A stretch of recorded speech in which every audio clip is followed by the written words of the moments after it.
5 seconds to go.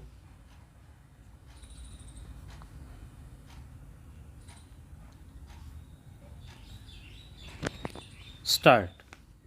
This strategy opens up huge employment opportunities and will take the country on a sustainable development path. This budget proposes several near term and long term actions accordingly to facilitate domestic manufacturing for the ambitious goal of 280 gigawatt of installed solar capacity by 2030. An additional allocation of rupees 19,500 crore for production linked incentive for manufacture of high efficiency modules with priority to fully integrated manufacturing units from polysilicon to solar PV modules will be made. The circular economy transition is expected to help in productivity enhancement as well as creating large opportunities for new businesses and jobs. The action plans for 10 sectors such as electronic waste, end of life vehicles, used oil waste, and toxic and hazardous industrial waste are ready. The focus now will be on addressing important cross cutting issues of infrastructure, reverse logistics, technology upgradation, and integration with informal sector. This will be supported by active public policies covering regulations, extended producers' responsibilities framework, and innovation facilitation.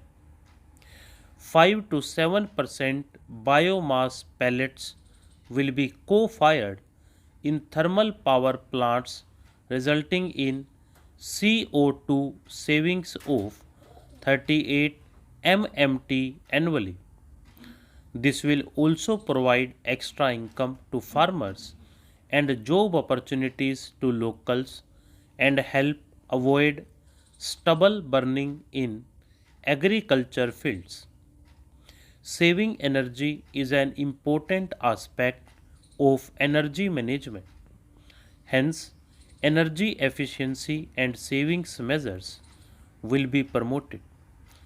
This will be done in large commercial buildings through the energy service company business model. It will facilitate capacity building and awareness for energy audits, performance contracts, and common measurement and verification protocol. 4 pilot projects for coal gasification and conversion of coal into chemicals required for the industry will be set up to evolve technical and financial viability. The policies and required legislative changes to promote agroforestry and private forestry will be brought in. In addition, financial support will be provided to farmers belonging to scheduled castes and scheduled tribes who want to take up agroforestry. Capital investment holds the key to speedy and sustained economic revival and consolidation through its multiplier effect. Capital investment also helps in creating employment opportunities, including enhanced demand for manufactured inputs from large industries and MSMEs, services from professionals, and help farmers through better agri infrastructure. The economy has shown strong resilience to come out of the effects of the pandemic with high growth. However, we need to sustain that level to make up for the setback of 2020-21. As outlined earlier, the continuous cycle of Finvestment requires public investment to crowd in private investment. At this stage, private investments seem to require that support to rise to their potential and to the needs of the economy. Public investment must continue to take the lead and pump prime the private investment and demand in 2022-23. Considering the above imperative, the outlay for capital expenditure in the union budget is once again being stepped up sharply by 35% from rupees 6 lakh crore in the current year to rupees 7.50 lakh crore in 2020-22-23. This has increased to more than 2.2 times the expenditure of 2019-20. With this investment taken together with the previous made for creation of capital assets through grants in aid to states, the effective capital expenditure of the central government is estimated at rupees 10.68 lakh crore in 2022-23, which will be about 4.1% of GDP. As a part of the government's overall market borrowings in 2022-23, sovereign green bonds will be issued for mobilizing resources for green infrastructure. The proceeds will be deployed in public sector projects which help in reducing the carbon intensity of the economy.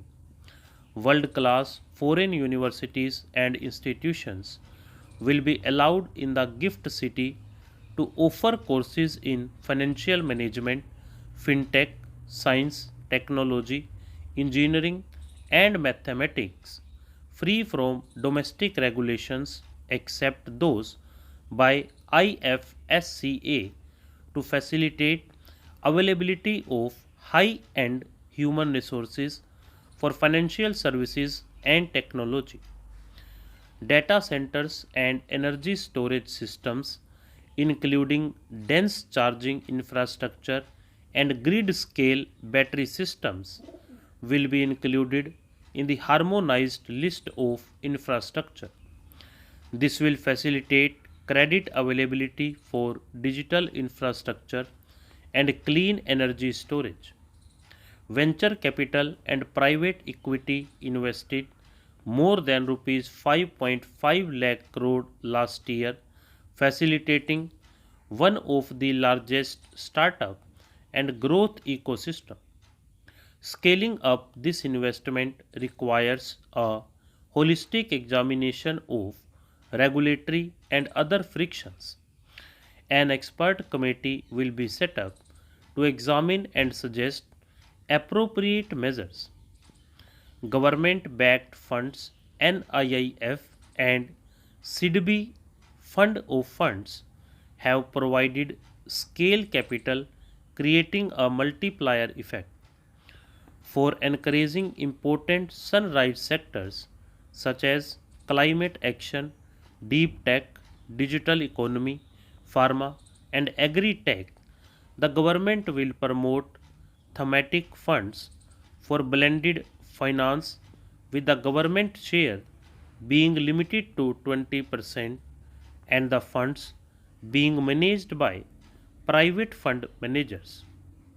For financing the infrastructure needs, the stepping up of public investment will need to be complemented by private capital at a significant scale. Measures will be taken to enhance financial viability of projects, including PPP for new projects. Stop.